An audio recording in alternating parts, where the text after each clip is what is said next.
Tokinada Tsuneyashiro, desde muito pequeno, se perguntava sobre as origens do mundo e como surgiu o Rei das Almas. Seu pai até havia lhe contado o quão importante o Rei das Almas era para os três mundos, e que sem ele, tudo iria colapsar. Mas e antes do Rei das Almas se tornar o pilar dos três mundos? Como era?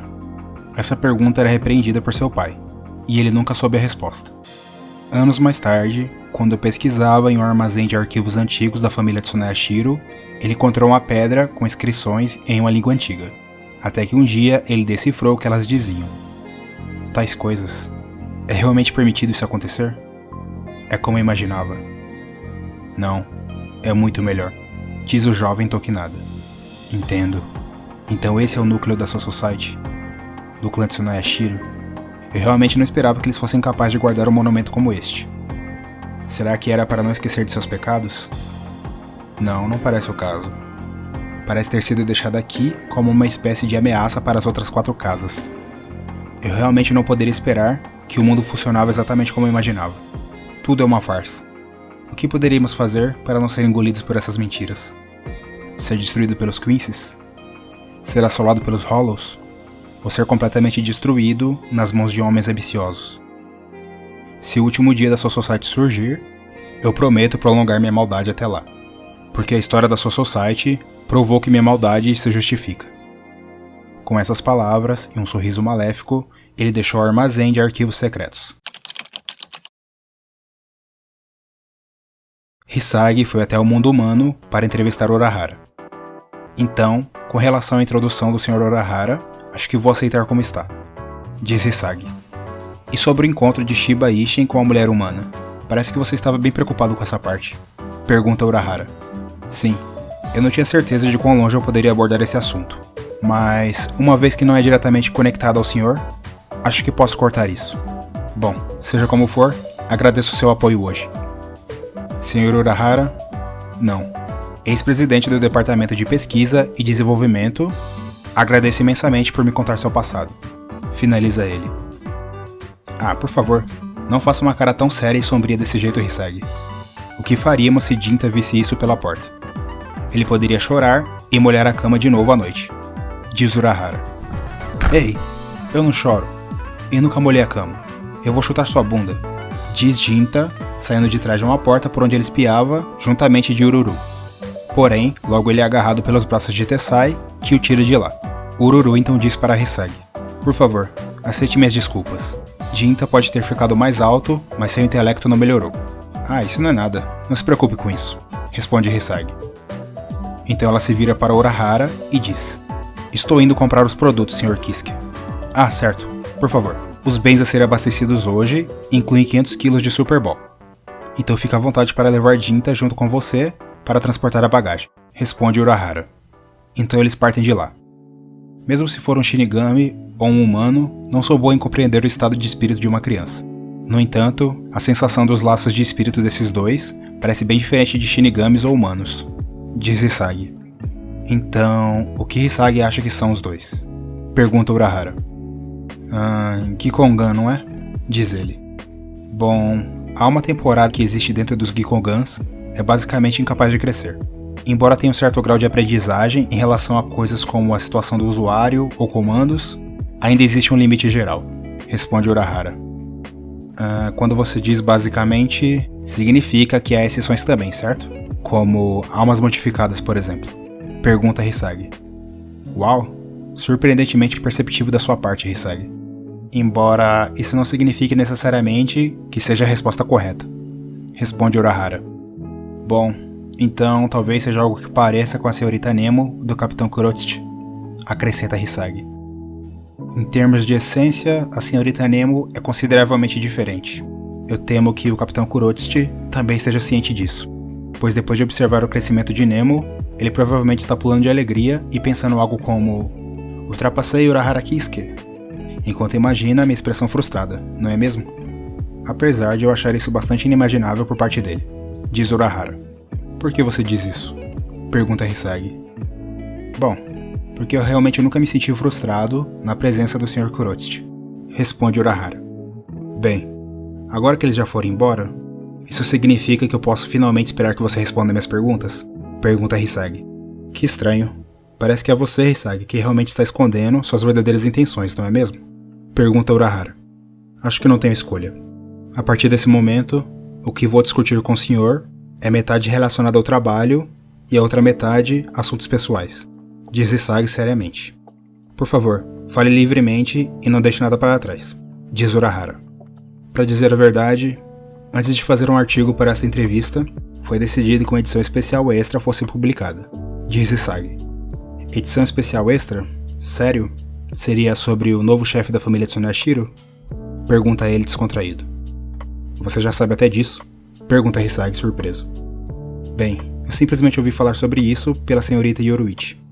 O novo chefe da família Tsuneshiro parece um homem bem ambicioso, entre outras coisas. Responde ele. Como eu suspeitava. Você sabe algo sobre ele, não é? Pergunta Hisagi. Não é como se eu tivesse entrado em contato com ele diretamente. Então, para ser honesto, acho que o Sr. Kyorako seria melhor informado nesse assunto do que eu, diz Urahara. Tudo bem, eu também não tenho certeza sobre o passado desse cara, mas não é como se eu tivesse a intenção de indagar sobre isso.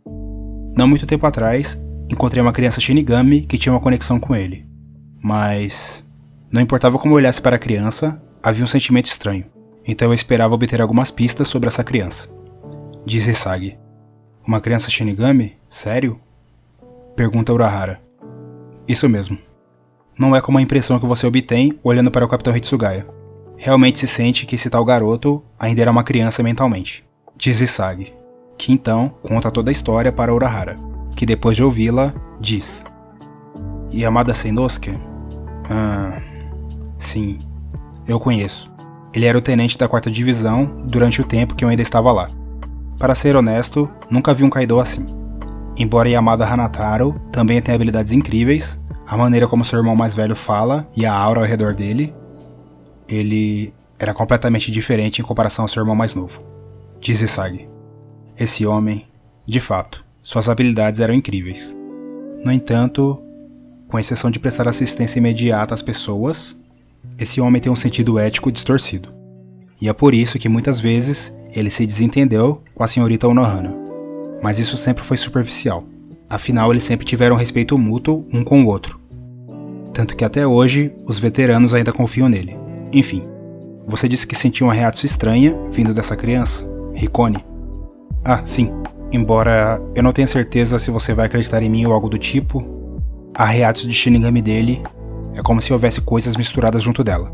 Estou dizendo que era uma mistura de Hollow, humano comum e até mesmo vestígios de Quincy.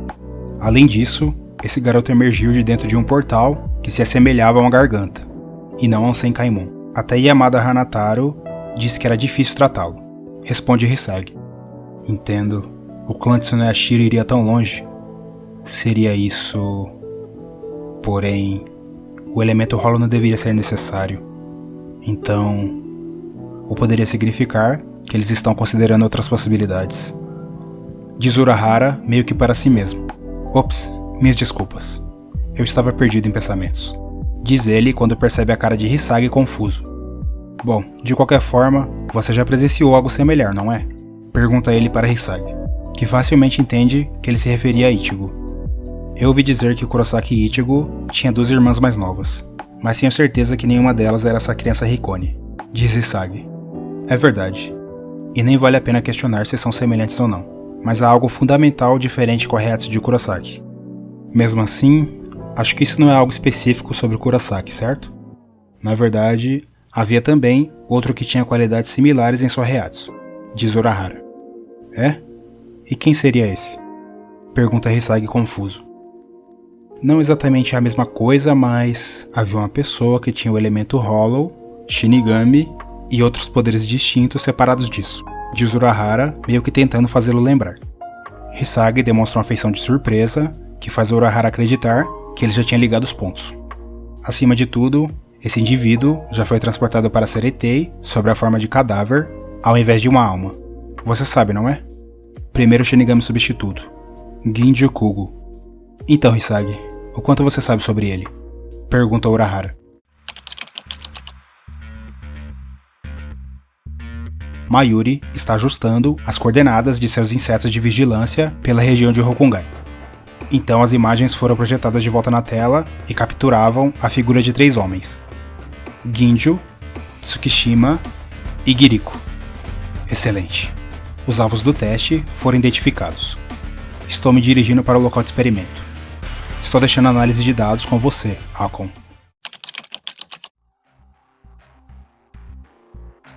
Ginjo Kugo estava caminhando em direção à residência dos Shibas, onde ele estava hospedado. Estamos sendo observados, hein? Diz Ginjo. É apenas a minha intuição, mas é a mesma atmosfera desagradável que eu costumava sentir emanando do meu distintivo de substituto. Termina ele. E se os Shinigamis estiverem vindo para nos eliminar, depois que aquele Tenente Hisagi começou a cavar o passado? Pergunta Giriko. Você não acha que é um pouco demais fazer uma especulação assim? Diz Ginjo, embora no fundo de seu coração ele pensava a mesma coisa que Giriko. Porém, sequer houve tempo deles discutirem algo, pois um relâmpago veio em direção a eles. O relâmpago, na verdade, era uma flecha elétrica. Os 3 se esquivam, e Ginjo transforma seu pingente em uma espada, e assim repele os vestígios do ataque. Muito lento para ser chamado de relâmpago, não é? Isso não era sua técnica mais poderosa, ou era? Pergunta Ginjo, olhando na direção da qual o ataque tinha vindo, embora a pessoa que o lançou ainda não tivesse se revelado. Você está chamando meu ataque de lento? Diz uma voz. Então, surgiu uma mulher, meio que das sombras. Era Kenshi Catnip, cheia de cicatrizes, da mesma forma que os arancars que Mayuri trouxe de volta à vida. Se esse é o caso, eu vou mostrar como é matar vocês rapidamente. Termina ela, que ergue sua mão para cima e acumula energia estática. E então, uma enorme flecha vem do céu em direção aos Fullbringers.